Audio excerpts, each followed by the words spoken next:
Good morning students, 12वीं वाले बच्चे, सिद्धि हिंदी विद्यालय के इस ऑनलाइन क्लासेस में आपका हार्दिक स्वागत है।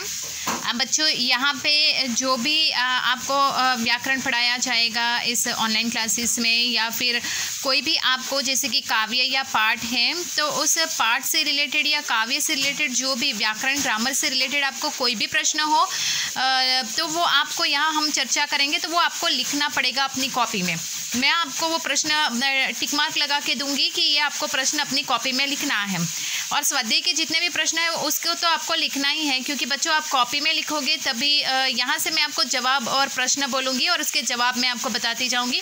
अब तक के करीबन दो तीन वीडियो में हमने प्रश्नोत्तर की चर्चा की है, तो उम्मीद करती हूँ कि आप अपनी कॉपी में होमवर्क में ये प्रश्नोत्तर लिखते जाओगे।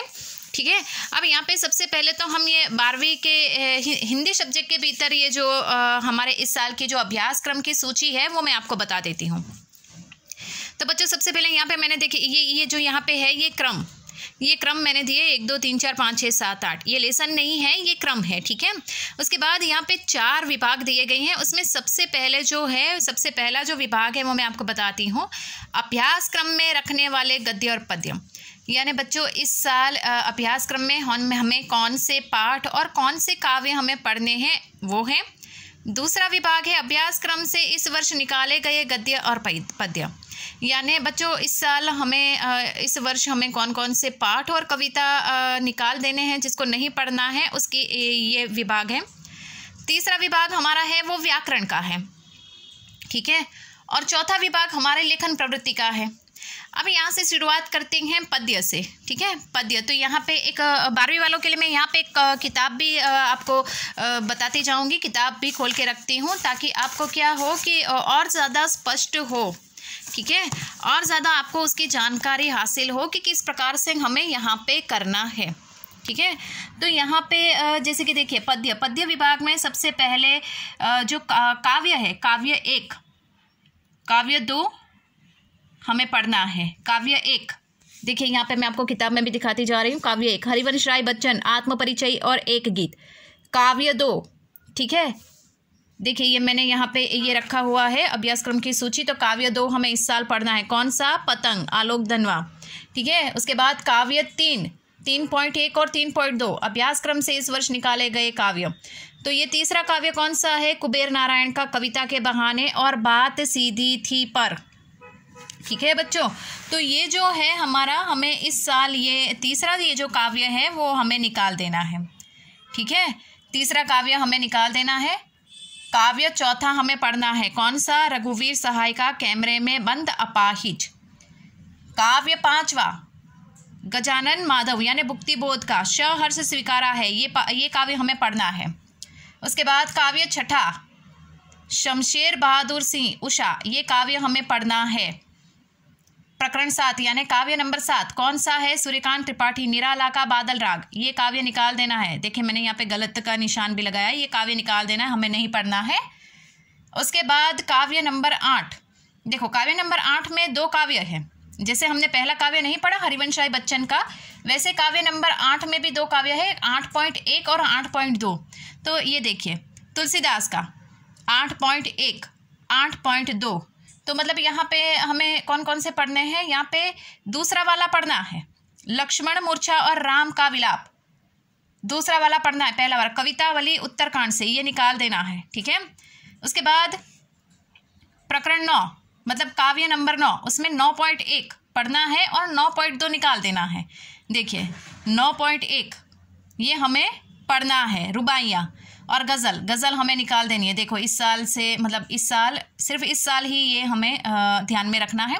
तो 9.2 काव्य निकाल देना है, 9.1 पढ़ना है, रुबाइया पढ़नी। ये फारूक गोरखपुरी ने लिखा हुआ है, दोनों काव्य एक साथ में है, लेकिन हमें जो पहला है वो पढ़ना है और दूसरा निकाल देना है। उसके बाद काव्य 10 उसमें भी देखो 2 दिए गए हैं, छोटा मेरा खेत और बगुले के पंख। उसमें भी यहाँ पे दोनों के दोनों हमें पढ़ने हैं, कोई भी निकालना नहीं है। देखिए यहाँ पे दिया हुआ है ना, इस तरह से हमें करना है। उसके बाद व्याकरण की चर्चा कर लेते हैं। तो व्याकरण के जो सारे मुद्दे हैं वो पूर्ववत रहेंगे, मतलब हमारा व्याकरण जो है वो पूरा का पूरा ऐसा का ऐसा ही है बच्चों, उसमें हमें कुछ नहीं निकालना है। मेहरबानी करके व्याकरण की भी एक कॉपी बना लीजिएगा, ताकि बोर्ड की परीक्षा में व्याकरण में पूछे जाने वाले कौन कौन से टॉपिक है वो उसको परिभाषा के साथ, उदाहरण के साथ हम लिखते जाएंगे। और मैं आपको उसमें स्वाध्याय भी, अभ्यास भी दूंगी, आपको होमवर्क भी वो कॉपी में लिखना पड़ेगा। उसके बाद निबंध, यहाँ पे लेखन में निबंध लेखन हम करेंगे। अपठित गद्यांश पद्यांश बोध, ठीक है। अपठित गद्यांश पद्यांश यानी कि यहाँ पे आपको पता होगा कि निम्नलिखित दिए गए, अर्थात निम्नलिखित दिए गए परिच्छेद को पढ़कर नीचे दिए गए प्रश्नों के उत्तर लिखिए। निम्नलिखित गद्य खंड या निम्नलिखित पद्य खंड को पढ़ के नीचे दिए गए प्रश्नों के उत्तर, तो एक पैराग्राफ होता है, उसको पढ़कर नीचे उसके प्रश्न होते हैं, उसका जवाब हमें लिखना है। अब बच्चों यहाँ पे ये तो हमारी बात हुई पद्य की यानी काव्य की।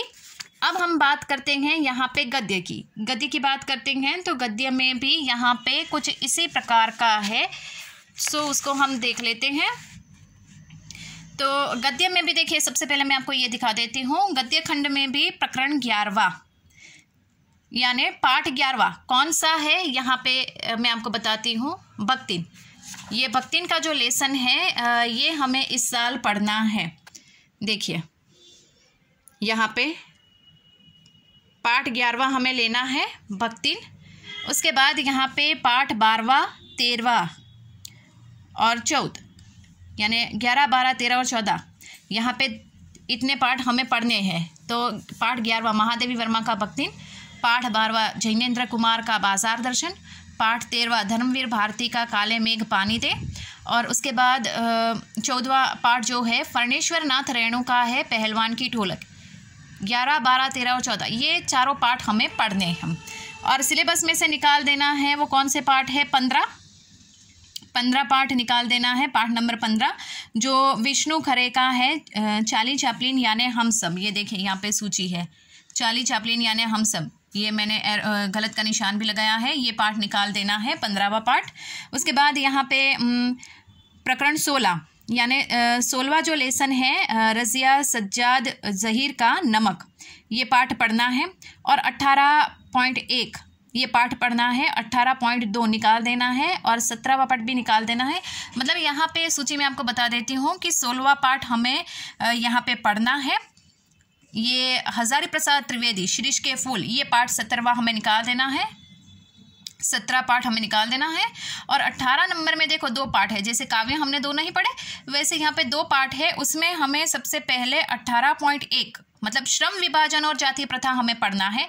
मेरी कल्पना का आदर्श समाज हमें निकाल देना है, ठीक है। तो यहाँ पे मैंने आपको ये सूची बता दी है। इसके साथ साथ देखिए यहाँ पे वितान जो दूसरी किताब है बच्चों, वो भी मेहरबानी करके ला दीजिएगा, जो पूरक वाचन से लगी हुई है। तो उसमें भी 4 लेसन होते हैं, तो उसमें आपको यहाँ पे पहला और चौथा लेसन हमें इस साल पढ़ना है। और यहाँ पे निकाल देने वाला लेसन है दूसरा और तीसरा या दूसरा कोई भी ले लो, लेकिन यहाँ पे 4 ही इस किताब में लेसन आएंगे, जिसमें पहला और चौथा हमें पढ़ना है इस साल। 4 में से सिर्फ 2 लेसन पढ़ने हैं, पहला चौथा, और प्रकरण मतलब दूसरा और तीसरा लेसन हमें निकाल देना है। तो बच्चों यहाँ पर हो गया ये आपके अभ्यास क्रमों की ये पूरी सूची मैंने आपको दे दी है। तो मेहरबानी करके अगर आप अपनी कॉपी में सब्जेक्ट के सभी सब्जेक्ट की आप ये जो विषय सूची है, अभ्यास क्रम की सूची है इस साल जो है पाठ लेने और निकाल देने की, ये तो आपको वो अपनी कॉपी में लिख कर रखोगे तो सबसे ज़्यादा अच्छा रहेगा। Thank you.